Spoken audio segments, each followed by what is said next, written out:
What's up, YouTube? It's Patrick Joy here with Real Men Wear Kills TV, and it is a great day to start talking about Husker football. A little while ago, I did, or not, my previous video, I did the preseason predictions for Nebraska football. This is the pre-game show for Nebraska versus Utep.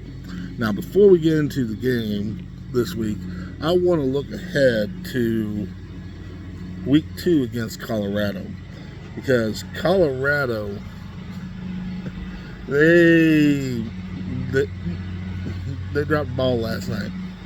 They took on, now granted, one of the best FCS schools in the country, but they took on an FCS school. They took on North Dakota State University and barely survived. Barely survived, winning 31-26. Now, the competitive teams in the FBS should be able to take on an FCS school and just trounce them. That didn't happen. What happened there? This seems like a continuation of last season for Colorado, where there was all this hype. Deion Sanders is going to do all this wonderful stuff, and then he just doesn't live up to expectations. Now, granted, North Dakota State University is one of the best FCS schools in the nation, and is a likely candidate to, at some point in the future, possibly move up to FBS level.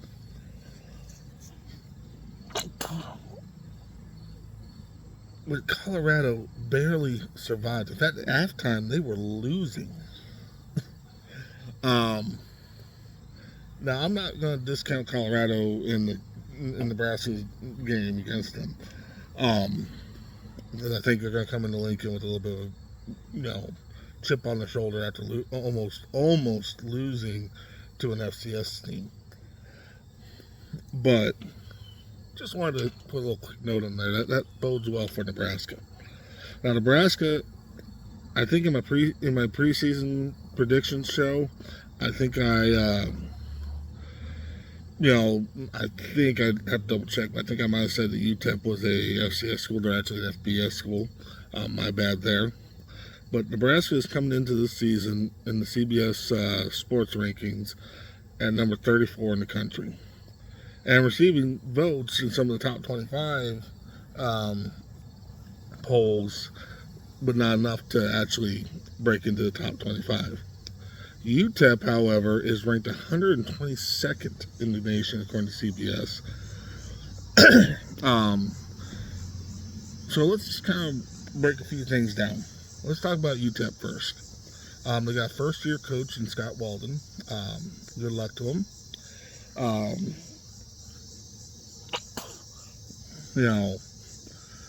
The team finished 3-9 last year, and really, that's about all I know much about University of Texas El Paso.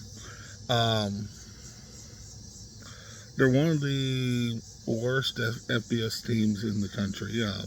Not the worst, but they're in triple digits. Let's face it, they're ranked in triple digits. So, it's no wonder that Nebraska is a 27.5 point favorite in this game. This is year 2 for Rule, and if you look at going back to Colorado, look how Colorado did in the offseason as far as recruiting goes, and as far as portal transfer stuff goes, versus how Nebraska has done. Nebraska has done way better. A lot of our shortcomings last season, the right people were recruited and brought into the transfer portal to maybe fix some of those issues. We're returning a bunch of starters. Looks like there's a lot of flexibility in the running back position and in the quarterback position, which I think is going to really help Nebraska this season. And I could see Nebraska, I can see Nebraska not only making that 27.5 point spread, but I can see them doing even better.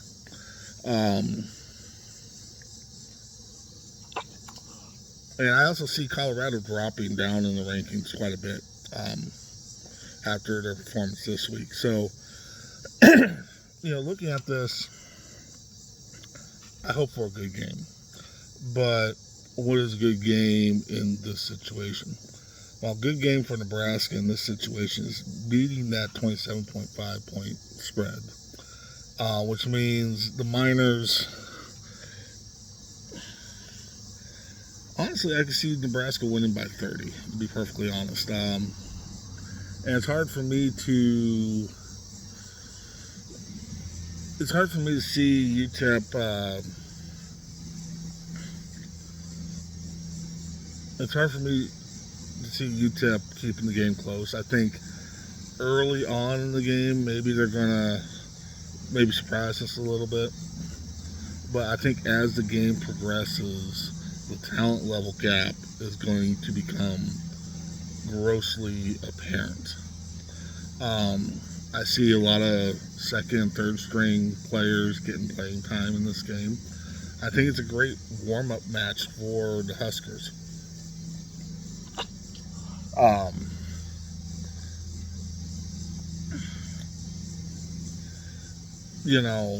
Any given thing can happen on anything can happen on any given Saturday.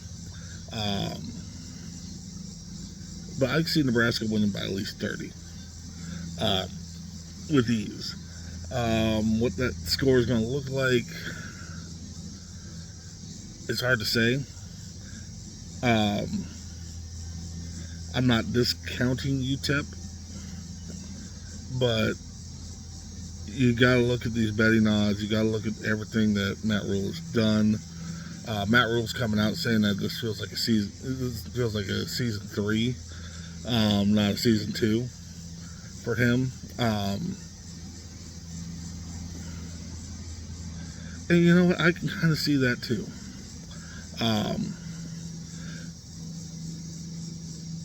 Whereas you look at again, comparing Deion Sanders and Matt Rhule is a very interesting comparison, because Deion, that didn't work, okay, scrap everything, start over. Matt Rhule is, let's build something. Let's get the foundation in, let's do the foundational work, let's build something. Deion is, scrap everything, start over. So when you look at this, it makes you really see who's the better. This season will really tell us who's the better coach, Deion or Matt Rhule. Because Deion was, Nebraska was considering trying to get Deion to come to Nebraska. And then they decided on Rhule as a better fit. And let's face it, Rhule is a much better fit for Nebraska than Deion Sanders ever could be. Deion would be a worse fit for Nebraska than what Scott Frost was. In fact, I kind of look at Deion kind of like Colorado's Scott Frost. No offense to Scott Frost. I mean, he was an incredible player. He did some good things at Central Florida. But Nebraska, he dropped the ball big time. When it comes to his coaching. And, there was a lot of hype coming in with Scott Frost, a lot of hype coming in with Deion Sanders. In both cases, for all the hype, there was little to no payoff.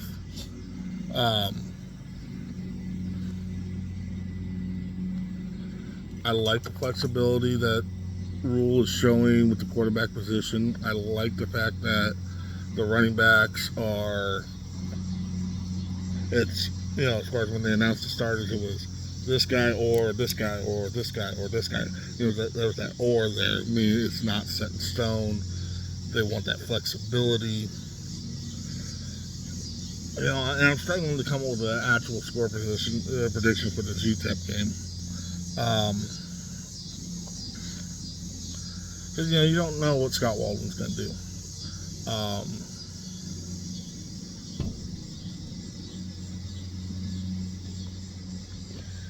Um,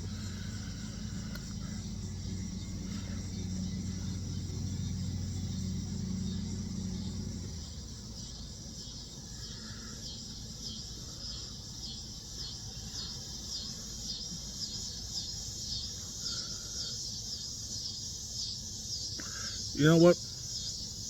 I'm going to say Nebraska 44, Utep 14. Now, you might be looking at that going, you know, you think Nebraska, there might be some people out there saying, you think Nebraska's going to win by 30 points and they're going to score 44 points on an opponent. Yeah, I do. And the biggest reason here is UTEP is 122nd in the country. Nebraska is ranked 34th in the country, according to the CBS poll. CBS college football rankings. And honestly, there's a big reason for that. And Nebraska being 27.5 point favorites. I mean, this is meant to be a warm-up game. This is meant to be a confidence builder game. And we got the receivers, we got the quarterbacks, we got the running backs. We got a pretty good defense that returned a lot of starters.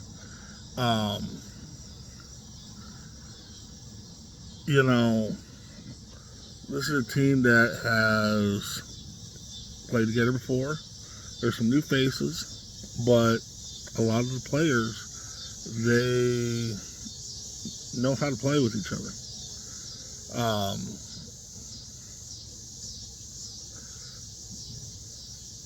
I think there's going to be some mistakes. I think there's going to be, probably some turnovers, probably going to be some mishaps, game one jitters. But I do see Nebraska scoring 44 points. I can see that within reason against a team like UTEP. And I'm not discounting UTEP. Respect for them, But, they got a first-year coach, new system, new coach, and playing against a team like Nebraska, playing against a culture like Matt Rule has built and is continuing to build. I see what the sports writers are seeing. I see what some of the fans are seeing.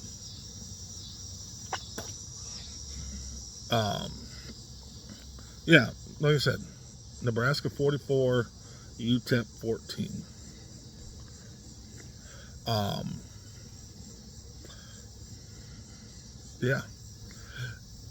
I'll be interested to see how close my prediction is.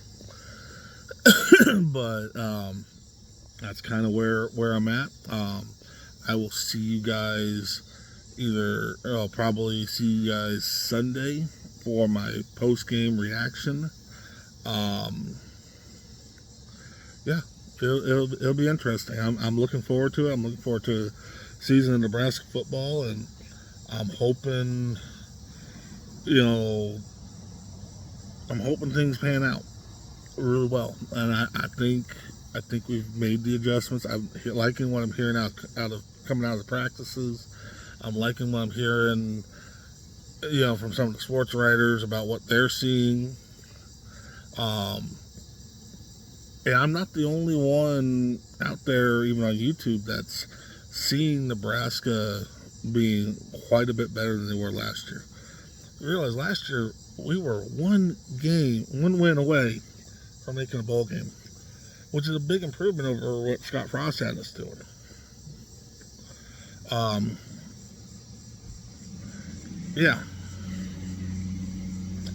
Especially with the mess that Scott Frost left the program in when he was fired.